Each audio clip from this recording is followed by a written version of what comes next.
2 రోజుల పాటు పెట్రోల్ ట్యాంకర్ల సమ్మె చేపట్టనున్నారు. ఈ నేపథ్యంలో పెట్రోల్ బంక్ల వద్ద వాహనదారులు బారులు తీరారు. హైదరాబాద్ నగరంలోని పలు పెట్రోల్ బంక్ల వద్ద వాహనదారులు భారీగా క్యూ లైన్లలో ఉన్నారు. కేంద్ర ప్రభుత్వం తీసుకొచ్చిన హిట్ అండ్ రన్ వాహన చట్టాన్ని వ్యతిరేకిస్తూ పెట్రోల్ డీజిల్ ట్యాంకర్ డ్రైవర్లు ఆందోళన బాటపట్టారు. దీంతో రాష్ట్ర వ్యాప్తంగా పెట్రోల్ డీజిల్ సరఫరా నిలిచిపోయింది. వినియోగదారులకు పెట్రోల్ డీజిల్ కొరత ఏర్పడనుంది. దీంతో ముందస్తుగా వాహనదారులు పెట్రోల్ బంక్ల వద్ద భారీ ఎత్తున క్యూ కడుతున్నారు. భారతీయ న్యాయ సంహిత ప్రకారం భారతీయ సూక్ష్మ స్మృతిని భర్తీ చేసింది. నిర్లక్ష్యంగా డ్రైవింగ్ చేయడం ద్వారా తీవ్రమైన రోడ్డు ప్రమాదాలను కలిగించి పోలీసులకు లేదా పరిపాలనలోని ఏ అధికారికి సమాచారం ఇవ్వకుండా పారిపోయిన డ్రైవర్లకు గరిష్టంగా 10 సంవత్సరాల శిక్ష లేదా 7 లక్షల జరిమానా విధించి ఈ క్రమంలోనే కేంద్ర ప్రభుత్వం తీసుకొచ్చిన జీవోను వెంటనే రద్దు చేయాలని పెట్రోల్ డీజిల్ ట్యాంకర్స్ డ్రైవర్లు ఆందోళన బాటపట్టారు.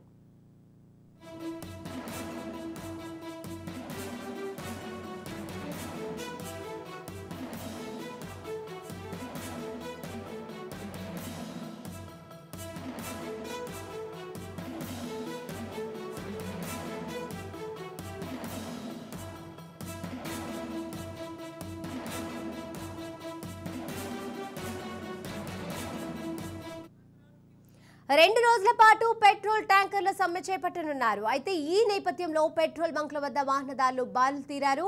హైదరాబాద్ నగరంలోని పలు పెట్రోల్ బంక్ల వద్ద వాహనదారులు భారీగా క్యూ లైన్లలో ఉన్నారు. కేంద్ర ప్రభుత్వం తీసుకొచ్చిన హిట్ అండ్ రన్ వాహన చట్టాన్ని వ్యతిరేకిస్తూ పెట్రోల్ డీజిల్ ట్యాంకర్ డ్రైవర్లు ఆందోళన బాటపట్టారు. ఇక ఇదే అంశానికి సంబంధించిన మరిన్ని అప్డేట్స్ మా crime bureau chief Inna Reddy live ద్వారా అందజేస్తారు. ఇన్నారెడ్డి, శిరీష, మనం గమనించవచ్చు ఏదంటే హిట్ అండ్ రన్ కేసులో అంటే ఎవరైనా సరే ఒక వ్యక్తి ప్రమాదాన్ని గురి చేసి పరారైన కేసులో గతంలో ఫిర్యాదు ఉంటేనే అతని మీద యాక్షన్ తీసుకునేవాళ్ళు. కానీ ఈసారి తీసుకున్న కొత్త చట్టం ప్రకారం ఫిర్యాదు లేకపోయినా సరే అతని మీద యాక్షన్ తీసుకోవచ్చు అని చెప్పని ఒక ప్రత్యేకమైన చట్టాన్ని హిట్ అండ్ రన్ సంబంధించి ఒక ప్రత్యేకమైన చట్టాన్ని తీసుకొచ్చింది కేంద్ర ప్రభుత్వం.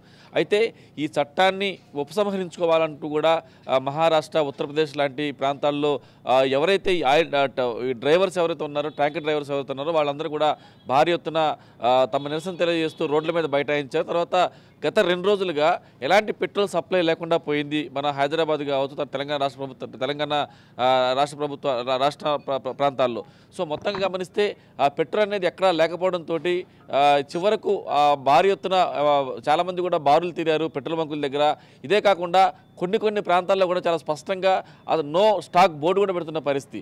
మరి 2 రోజుల పాటు కనుక ఇది కనుక కొనసాగితే మాత్రం ఖచ్చితంగా పూర్తి స్థాయిలో బంకులను కూడా బంద్ అయ్యే పరిస్థితి. కాబట్టి ముందు జాగ్రత్త చర్యగా అందరూ కూడా బంకుల దగ్గరికి చేరుకొని తమ వాహనాలకు పెట్రోల్ పోయించుకున్న పనిలో ఉన్నారు. చాలా వరకు కూడా ఇక ఒకరోజు గడిస్తే ఆల్మోస్ట్ ఏ పెట్రోల్ బంకుల్లో కూడా పెట్రోల్ అవకాశం లేదు. ఉన్న స్టాక్ మొత్తం కూడా అయ్యే పొజిషన్ ఉందని చెప్పి తెలుస్తూ ఉంది. మరి దీని మీద ప్రభుత్వం ఎలాంటి చర్యలు తీసుకుంటా ఉంది? అలాగనే ఈ డ్రైవర్లు చేస్తున్న నిరసన ఏమైతే ఉందో ఇది ఖచ్చితంగా న్యాయబద్ధమైన చర్య కాదు. ఎవరైనా సరే ఒక మనిషి ప్రాణానికి హాని చేసి అంటే హిట్ అండ్ రన్ అంటే యాక్సిడెంట్ చేసి పరారైతే అతని మీద చర్య తీసుకుని తప్పే ఉంది. అతను ఒక ప్రాణం కోల్పడం కారకుడు అయ్యాడు కదా అని చెప్పేసి కూడా సర్వత్రా ఈ డ్రైవర్లు చేసే నిరసన మీద కూడా ఆందోళన వ్యక్తం చేసినప్పుడు కూడా ఎట్టి పరిస్థితుల్లో చట్టాన్ని ఉపసంహరించుకోవాలి.